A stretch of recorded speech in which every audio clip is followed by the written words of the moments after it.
Jadi ini adalah video atau gambar dari kerontokan rambut parah yang udah gue alamin ya semenjak gue itu habis melahirkan dan lagi menyusui.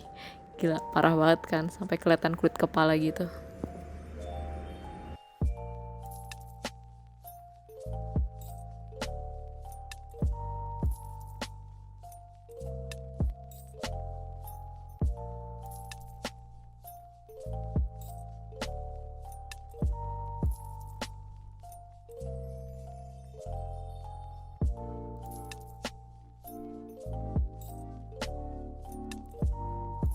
Halo semuanya, welcome to my channel. Ketemu lagi di channel Yosepin ES. Dan di video kali ini gue mau ngebahas tentang pengalaman pribadi gue dan topik seputar kerontokan rambut dan cara mengatasinya. Tapi sebelum itu, mohon didukung channel gue ini ya dengan cara subscribe, like, dan juga share video ini kalau menurut kalian informasi ini berguna untuk kalian dan mungkin teman kalian sedang mencari topik ini. Jadi berawal dari pengalaman gue setelah melahirkan dan sedang menyusui, dimana disitu terdapat ketidakseimbangan hormon dan juga mungkin stres yang berat yang mengakibatkan rambut gue itu rontok parah banget, sampai pas foto aja tuh kelihatan kalau di sini tuh sampai ada kulit kepala. Kalau ini udah mendingan ya, awal-awal tuh sampai yang bener-bener yang di sebelah sini tuh botak ya, emang bisa dibilang botak sih ya. Jadi ini salah satu jenis kerontokan yang disebut dengan kerontokan berpola. Dan kerontokan berpola ini bisa terjadi selain kepada wanita yang pasca melahirkan atau menyusui, tapi ingat ini nggak semua wanita mengalami ini ya, hanya mungkin beberapa atau sebagian besar wanita dengan ketidakseimbangan hormon disertai stres yang berat yang menderita kerontokan seperti ini. Kerontokan berpola pada wanita ini juga akan terjadi apabila nanti wanita tersebut sudah lanjut usia atau menopause. Tapi untuk laki-laki juga bisa. Jadi bila laki-laki ini nanti semakin tua atau sudah berumur, biasanya tuh 50 tahun ke atas.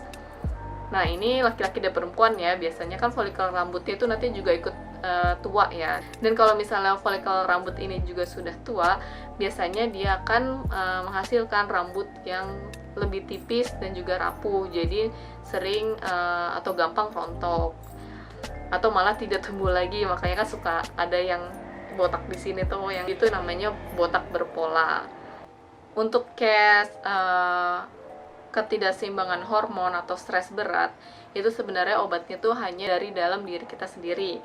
Kalau kita bisa memaintain diri kita itu tidak stres atau hormon kita seimbang lagi, maka kerontokan itu akan hilang dengan sendirinya. Nah, terus ada lagi jenis alopecia areata. Alopecia areata ya.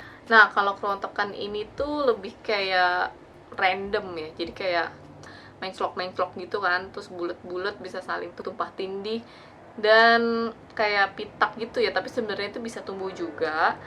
Nah, ini penderitanya tuh biasanya apa? Biasanya tuh bener-bener yang mengalami stresnya tuh bener-bener berat banget, atau dia punya penyakit nih yang menyerang folikel rambutnya, jadi akhirnya si penderita itu mengalami kebotakan yang seperti itu. Nah, kalau jenis kebotakan telogen effluvium ini seperti ini, lagi-lagi ya, ini bisa dipicu karena stres dan dapat juga diderita kepada orang pasca operasi besar.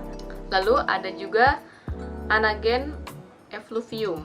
Jenis kebotakan anagen effluvium ini ciri-cirinya adalah kebotakan rambutnya itu cepat dan tidak normal. Jadi tiba-tiba tuh kayak rontok, jadi langsung kayak hampir botak semuanya, dan itu terjadinya tuh dalam kurun waktu yang cepat. Nah, ini disebabkan oleh apa? Biasanya ini diderita oleh penderita yang ini ya, yang dia ikut kemo atau terpapar radiasi atau zat kimia tertentu yang menyebabkan si penderita mengalami hal seperti ini. Dan ini tuh sebenarnya juga bisa tumbuh lagi ya rambutnya apabila si penderita itu sudah selesai treatment pengobatan. Oke, untuk treatmentnya itu gampang banget. Kalau misalnya kalian nanam lidah buaya, nah itu tuh biasanya tuh orang-orang zaman dulu tuh sampai sekarang sih. Itu orang-orang tua juga biasanya nyaranin tuh kalau misalnya supaya rambutnya subur, supaya rambutnya bagus, pakai lidah buaya. Nah itu bener banget, kalian bisa ambil, apalagi kalau kalian punya tanaman di rumah kan, bisa gratis kan dapet itu, kalian sering-sering aja treatment lidah buaya. Atau bisa juga dengan minyak-minyakan seperti minyak zaitun, minyak kelapa, minyak kemiri, itu juga bisa digunakan untuk merawat rambut. Bisa juga dengan seledri. Dan untuk kalian yang suka krim bat, nah kalian bisa mengganti dulu nih, paling enggak ya untuk treatmentnya tuh seminggu sekali lah. Jadi krim bat kalian itu diganti dengan yogurt, tapi yogurtnya yang plain ya, yang tidak ada rasa. Kalian pijat dan diamkan selama 5 menit kurang lebih. Lalu misalnya kalau kalian juga ada uang lebih untuk membeli suatu produk atau melakukan treatment, kalian juga bisa membeli vitamin atau suplemen untuk rambut ya. Kalian juga bisa membeli suplemen atau vitamin untuk rambut.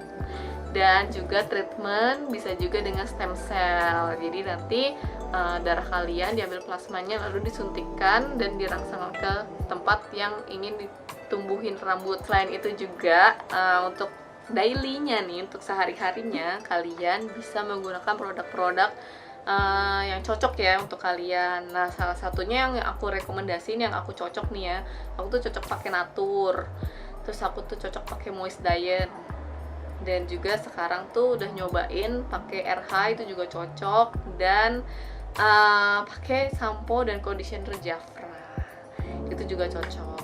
Nah untuk kalian yang punya rekomendasi produk lain yang menurut kalian bagus, kalian juga bisa komen di bawah supaya banyak orang juga yang terinformasi dengan produk-produk bagus, terutama untuk mengatasi kerontokan. Sekian video dari gua mengenai topik tentang kerontokan rambut. Semoga kalian suka, terinspirasi, dan mungkin kalian terbantu dengan informasi ini.